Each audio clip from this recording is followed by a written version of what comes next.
So every request, every time I type, a request is being sent to the server. So if you're wondering, well, is this too much traffic? Well, in some cases, probably yes. So first of all, you can use a different event, like on Blur, right? You don't have to use on keyup every time. But of course, there's the feature where you can control traffic. For example, a similar event will overwrite the previous one in a way within some period of time. So if I clicked, then within a second I clicked again, right? You wouldn't want two events to be sent. You only want to be the last. So that's also possible. So this is the A4J tag library inside Richfaces. So there are two tag libraries. A4J stands for Ajax for JSF, and of course there is the rich one. So I probably showed you, like, again, a very small feature set. There are lots more. Obviously, we don't have time. So what I'm going to do next is show you the rich controls. And these are kind of out-of-the-box, self-contained controls. Okay? So let me show you. Let's build an example. Close this. And go right here. Let me create a page.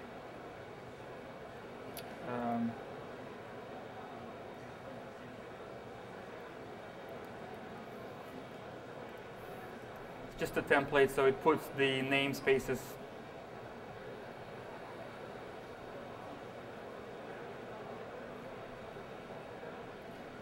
As you can see, there is this visual page editor, split screen.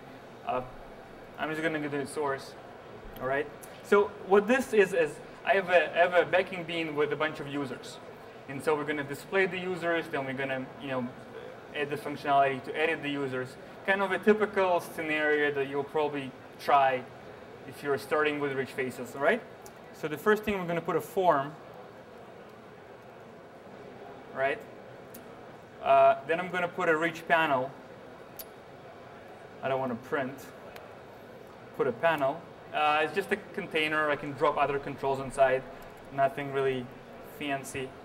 We're going to give it a header. Okay. And then I'm going to put a rich table control. Okay. One of the major differences between this rich table and the H table, first of all, it's skinnable, meaning if you change the skin, the table will be updated. Another feature is it supports partial row update. So you can actually specify, I only want to update this row instead of the whole thing. There are some other features like sorting and filtering, but the skins and the partial page update, partial table update are the main one of the main features, right? So put a value. So the users, put a var user, and then put an ID because I need it later. Okay. Now, not to bore you with typing, I'm going to use this view here, which is just coming from WTP Web Tools project. Snippets.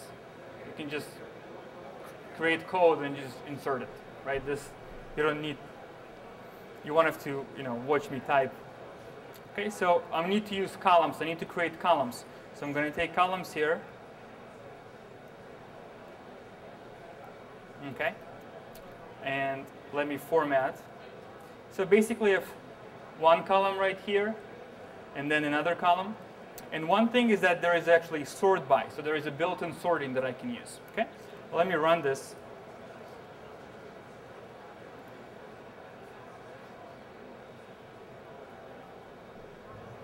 All right, just a plain table with objects. Obviously, this can be any object you want. And notice there is a built-in sorting. Okay, you can also do filtering, but that's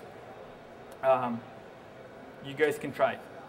Of course, the next step, while you're just displaying too many records at a time, you would like to kind of a data scroll, right, to display next, whatever, 5, 10. So we can do that.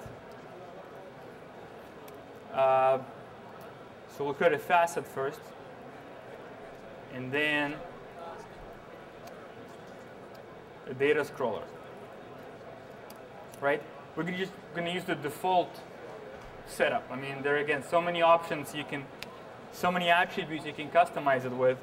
But the only thing we need is we need to specify rows, 5, for example.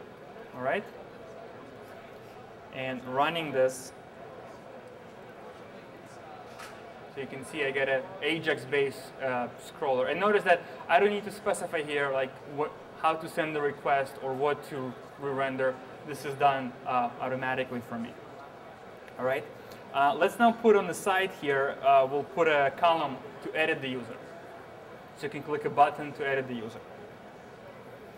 So first, we're going to put a new column here.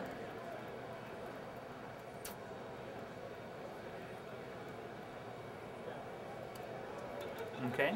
And to edit the user, we're actually going to use another component, a model panel. So it pops up the model panel, you can edit the user, right? You can't do anything else with the parent, and then you save. And we're also going to do partial row updating, right? We just only update that row. So we're going to get the link here to open it first. Okay, so notice I'm using A4J command button to open the model panel, and then I'm going to actually insert the actual model panel, and it has to go outside the form. It needs to have its own form. So I take the model panel and put it right here. All right? But it's basically just like a regular panel, just a model panel. You can just put anything you want in there. Okay? And one more thing I'm going to do is I'm going to put a tooltip. Right? It's common when you move the mouse over a record, you would like to display tooltip information about that record. So let's put it right here, next to email. Now, my tooltip is actually going to be, you guys can see it's client, which means it will be pre-rendered. But you can also do Ajax, meaning that as you move the mouse, it will send an Ajax request to the server and load the tooltip information for obviously that particular user, right? All right, so running this. So this is the tooltip, right? Again, it's pre-rendered in this case. And you can see the button here. I just forgot to put the column header, but that's not important. All right? So this is the model panel. Okay, so I can't do anything. So I selected Joe. We can change this to Max. All right? So only that record row was updated. All right? We can also do very similar with delete. We can open a model panel and say, do you want to delete, like a confirmation type dialog? Do you want to delete or not?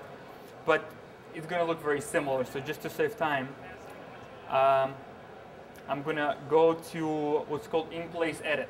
Okay, that's also somewhat of a common feature. When you click on a label, it switches to input, and then you modify, and then goes back to label. So let's take the name.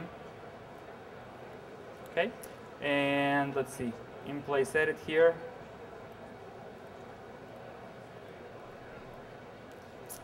So it's right here. And again, there's just so many different ways to customize it, but we're pretty much using it in its like a out-of-the-box form. So saving it. Notice that there is like a little line now under each name,